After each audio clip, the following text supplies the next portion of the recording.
नमस्कार दोस्तों, स्वागत है आपका इस चैनल के ऊपर। मैं Raman Malhotra, astrologer, gemstone expert. दोस्तों, जेमलॉजी के ऊपर ये जो हमारा चैनल है, आपका प्यार, आपका स्नेह एवरीडे हमें मिल रहा है और बहुत अच्छे से जो हमारे व्यूज हैं वो बहुत बढ़ रहे हैं। और मैं आपको एक और चीज बता दूं, जो मिथ हैं वो भी लोगों के क्लियर हो रहे हैं। तो आइए चलते हैं हमारे एपिसोड की तरफ।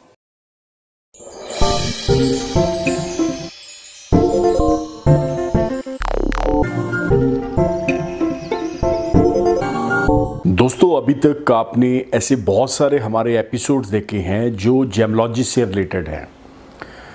नॉलेज हम ऑलमोस्ट अपने जो हमारे सोशल हैंडल्स हैं इसके ऊपर हम आपको देते रहते हैं। बहुत ढेरों एपिसोड हमने जेमलॉजी के ऊपर बना दिए। अब कुछ बेसिक नॉलेज, कुछ बेसिक चीज़ें भी होनी चाहिए। अब उसी बेसिक नॉलेज के आधार पे एक कॉमन मैन अपनी कुंडली को कैसे समझ सकता है, जो लर्न कर रहे हैं एस्ट्रोलॉजी वो कैसे जान सकते हैं दिस एंड दैट। जो भी आपके क्वेश्चंस हैं related to astrology, related to vastu, related to ये सारी चीज़ों के ऊपर हम पूरी ईमानदारी के साथ कोशिश कर रहे हैं। अब बात कर रहे हैं ग्रहों की। देखिए, ये दोनों एक दूसरे के साथ कनेक्टेड है। अगर ग्रह की बात होगी तो उपाय भी होंगे, उपाय की बात होगी तो रत्न भी आएंगे। मतलब ये घूम फिर के आप ये देखेंगे सारी चीजें दे हैव टू कनेक्ट, एक दूसरे के साथ जुड़ी हुई हैं। अब बात कर रहे हैं पंचग्रह योग में भी कई बार बंदे को समझ नहीं आती कि पंचग्रह होता क्या है। तो बहुत ही इजी वे में आपको बताने जा रहा हूं। ग्रह 9 होते हैं। अगर आपकी कुंडली के अंदर एक ही बॉक्स के अंदर 5 ग्रह इकट्ठे हो जाएं, वो खाना नंबर 1 में भी हो सकते हैं, 2 में भी हो सकते हैं, 3, 4, 5, 6, 7, 8, 9, 10, 11, 12 किसी में भी हो सकते हैं। और मैंने ऐसे बहुत सारे चार्ट देखे हैं। बात पंचग्रह की हो रही है, तो ये 5 कौन से ग्रह हैं? क्या ये स्पेसिफिक अलग अलग ग्रह हैं? तो मैं आपको बता दूं, इसमें सूर्य, चंद्र, मंगल, बुध, बृहस्पति भी हो सकते हैं। बुध, बृहस्पति, शुक्र, शनि, राहु, केतु भी हो सकते हैं।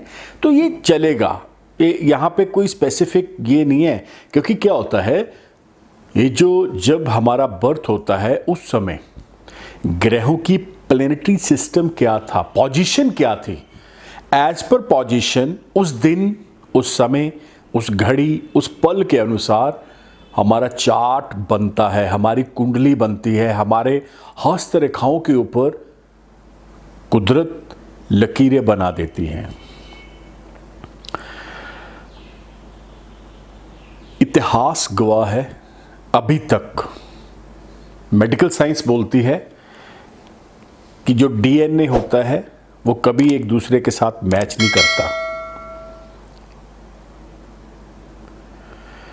लेकिन मैं आपको एक और चीज बता दूं, जो हमारी एस्ट्रोलॉजिकल साइंस है, जो हमारे ग्रंथ हैं, जो हमारा धर्म है, जो पामिस्ट्री है, उसके अंदर भी आप लिख के ले लो, एक के साथ दूसरे बंदे की हस्तरेखाएं मैच नहीं करेंगी। ये बिल्कुल फंडा क्लियर है। कुदरत कितनी बलवान है, वो साइंस कितनी बलवान है, जिसने आपको चलता फिरता आपके हाथ के अंदर एक होरोस्कोप दे दिया है, एक जन्म टेवा दे दिया है। लेकिन आउट ऑफ द ट्रैक ना चला जाए ये एपिसोड, तो आते हैं कम टू द पॉइंट। पंचग्रह की बात कर रहे हैं। अब ये पंचग्रह करते क्या क्या हैं? देखिए, ये बड़ा कॉम्प्लिकेटेड विषय है और बहुत इजी भी है। अगर आप इसको ज़्यादा कॉम्प्लिकेटेड करते जाएंगे तो बहुत पेचीदा हो जाएगा। अगर बहुत आसानी से इसको सुलझा देंगे, जैसे एक आपको मैथ के अंदर सम दिया जाता है, तो हो सकता है, अगर डिपेंड ऑन यू कि आप उसको कैसे लेते हैं। तो बात पंचग्रह की हो रही है, बात 5 ऐसे प्लैनेट्स की हो रही है। अगर एक बॉक्स के अंदर आ जाएं तो क्या हो सकता है? देखिए, महादशाएं लगनी बहुत ज़रूरी है। अगर 5 ग्रह का योग बना हुआ है आपके चार्ट के अंदर, कुंडली के अंदर, तो उसकी महादशाएं भी तो लगनी चाहिए। अब महादशाएं जब एक्टिव होंगी तो आपको उस बॉक्स का रिजल्ट आना शुरू हो जाएगा, उस 5 ग्रहों का रिजल्ट आना शुरू हो जाएगा। अब वो रिजल्ट क्या है? महादशा, बहुत लंबी महादशाएं होती हैं। ये अपने आप में पंचग्रह जो योग है, ये कुछ छोटा योग नहीं है। आप इसको कुछ डरो ना। अगर आपको किसी ने डरा दिया है कि अरे ये हो जाना है, वो हो जाना है, तो बिल्कुल ना घबराएं। बॉलीवुड के अंदर एक ऐसा नाम है जो पंचग्रह योग है उनकी कुंडली के अंदर। वो नाम ही अपने आप में तोप है। मैं नाम तो नहीं ले पाऊंगा यहाँ पे क्योंकि बहुत पाबंदियाँ होती हैं, लेकिन टाइकॉन एक ही शब्द के अंदर मैं बात कर रहा हूँ। तो घूम फिर के बात हो रही है पंचग्रह बुरे हैं या बहुत ही अच्छे हैं। देखिए, डिपेंड करता है ग्रहों की डिग्रियां क्या हैं आपस के अंदर। क्या वो शत्रु ग्रह हैं एक दूसरे के या मित्र ग्रह हैं? अगर मित्र हैं तो किस लेवल तक उनकी आपस में अंश डिग्रियां मिलती हैं? अगर शत्रु हैं तो किस लेवल तक अंश और डिग्रियां मिलती हैं? दोस्तों, छोटी छोटी बातें, छोटी छोटी चीज़ें जो हमारे शास्त्रों के अंदर, जो हमारी ज्योतिष के अंदर, जो हमें बताई गई हैं जेमोलॉजी के अंदर, वो सारी चीज़ें आपके साथ शेयर कर रहे हैं इन एपिसोड्स के अंदर। अगर आपने हमारे पिछले एपिसोड नहीं देखे हैं तो वो भी देखिएगा, आपको बहुत नॉलेज मिलेगी, आपके बहुत सारे सवालों के जवाब भी मिलेंगे। तो आई होप सो आपको ये चैनल और ये जो मैंने आपको सारी चीज़ें बताई हैं बहुत बहुत ज़्यादा आपकी हेल्प करेंगे। तो आइए चलते हैं हमारे एपिसोड की तरफ। अब मैंने अपनी लाइफ के अंदर ऑलमोस्ट पंचग्रह योग जो मैं बता रहा हूँ, अभी तक 25-26 साल के अंदर जो मेरी प्रैक्टिस है, लगभग 600-700 टेवा मैंने देख लिया है ऐसा। और उसमें से मैं सबके बारे में ये बोलना चाह रहा हूँ कि सब डरे हुए हैं कि रमन भाई कैसे होगा, ये तो नहीं हो जाएगा, वो तो नहीं हो जाएगा, हमें उन्होंने ये बोल दिया है, एक्सीडेंट हो जाना है, कंगाल हो जाओगे। तो भैया ऐसा नहीं है कुछ भी, आप डरो ना, घबराओ ना, ऐसा कुछ भी नहीं है। अगर आप उस समय सही रतन, सही उपाय ले लेंगे तो जाहिर सी बात है आपको किसी तरह का कोई भी दोष उस कुंडली का खत्म हो जाएगा। जब दोष ही खत्म हो जाएगा तो फिर बल्ले बल्ले है, फिर तो काहे के लिए आप इधर उधर भाग रहे हो। देखिए, पंचग्रह योग अपने आप में बलवान जब होता है, एक्टिव जब होता है, तो आप ये समझ लो, 1 अकेला है, 2 11 हैं और 5 कितने होंगे? इस चीज को आपको समझना पड़ेगा। जब 5 बंदे इकट्ठा एक जगह पे एक ही एनर्जी के साथ फोर्सली अपना काम करेंगे ना, तो फिर तो वो पता नहीं क्या से क्या एम्पायर खड़े कर देंगे। और मैंने ऐसे बहुत सारे टेवे देखे हैं, बहुत सारी कुंडलियां देखी हैं जो 0 पे थे, जब महादशाएं लगी तो वो हीरो बन गए।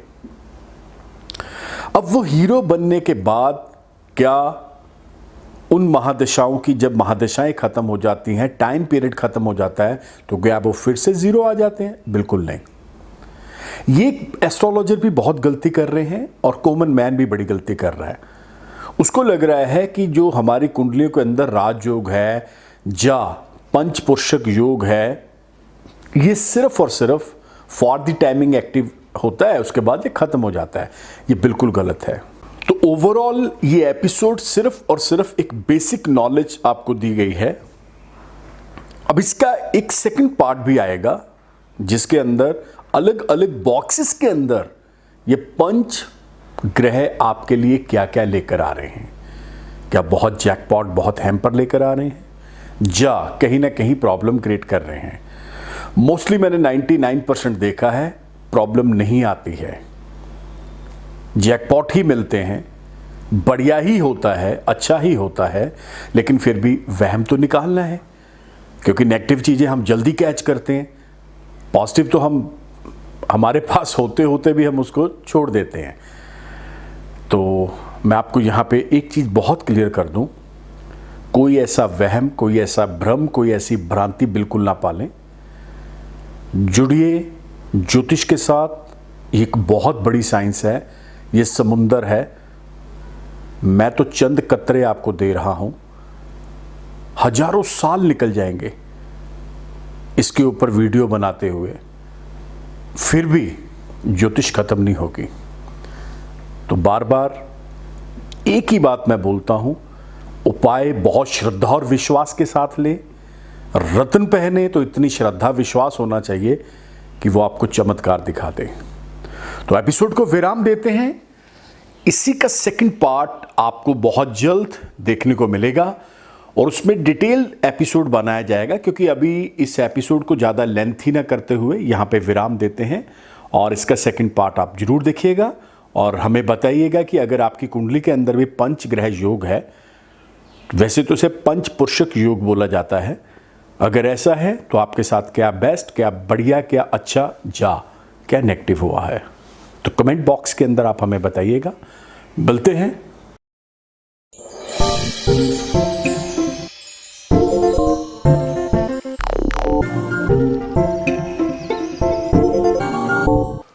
दोस्तों आया मजा? ये जो आपने एपिसोड देखा है, पूरे का पूरा एपिसोड, दोस्तों ये तब ही बनता है जब आपका प्यार, आपका स्नेह हमारे साथ जुड़ता है, जब आप लाइक करते हैं, शेयर करते हैं। अब मैं बार बार, मेरे को मेरी पीआर एजेंसी बोलती है कि आप ये शब्द जरूर बोले, शेयर करें, शेयर करें। मैं तो बोलूँगा सबसे पहले आप इस एपिसोड को अपनी लाइफ के अंदर लेकर आए। आपका अपना पर्सनल एक्सपीरियंस क्या बोल रहा है, जब आपको उसमें फायदा मिलेगा रत्नों के अंदर, जेमोलॉजी के अंदर, तब आप इसे जरूर शेयर करिएगा। मैं तो हमेशा यही बोलता हूं। तो दोस्तों, रत्न आपकी जिंदगी चेंज करते हैं। जेमोलॉजी अपने आप में एक बहुत बड़ा समंदर है। अगर आप इसको समझना चाहते हैं, आपको लग रहा है कि आप अपनी कुंडली का विश्लेषण मेरे से करवाना चाहते हैं, तो आपको करना क्या पड़ेगा? ये जो नंबर देख रहे हैं 9876726492, one of the best number for you and your family members. आप इंडिया में हैं, इंडिया से बाहर है, कहीं पर भी हैं, आपको आने की जरूरत नहीं है। डिजिटल जो प्लेटफॉर्म है, इसके ऊपर व्हाट्सएप चल रहा है। आप अपना नाम, डेट ऑफ बर्थ, टाइम हमें सेंड करें व्हाट्सएप के ऊपर। हमारे ऑफिस से आपको प्रोसीजर आएगा, उस प्रोसीजर को फॉलो करिए। टेलीफोनिक अपॉइंटमेंट लीजिए ताकि आप अपने घर बैठे हर चीज को जान पाएं। बहुत अच्छे से, बहुत क्लैरिटी के साथ मैं बताऊंगा आपको, मेरी बात होगी आपसे। दोस्तों एक चीज और, अगर आप हमारे साथ जुड़ना चाहते हैं तो आपको करना क्या पड़ेगा? अभी के अभी YouTube channel, Twitter, Insta, Facebook, all FM, all TV channels के ऊपर आप मुझे फॉलो कर सकते हैं by the name of Raman Malhotra. आपको सिर्फ रमन मल्होत्रा लिखना है और सारे सर्च इंजन्स आपके सामने आ जाएंगे। तो इसी उम्मीद के साथ मिलते हैं बहुत जल्द। तब तक के लिए नमस्कार, धन्यवाद, have a nice day. Raman ji से कंसल्ट करने के लिए आपको कहीं जाने की आवश्यकता नहीं है। सिर्फ उनका फोन नंबर 9876726492 मिलाकर अपॉइंटमेंट बुक कर सकते हैं और डायरेक्ट उनसे फोन पर बात करके आप अपनी समस्या का समाधान पा सकते हैं। So book your appointment now.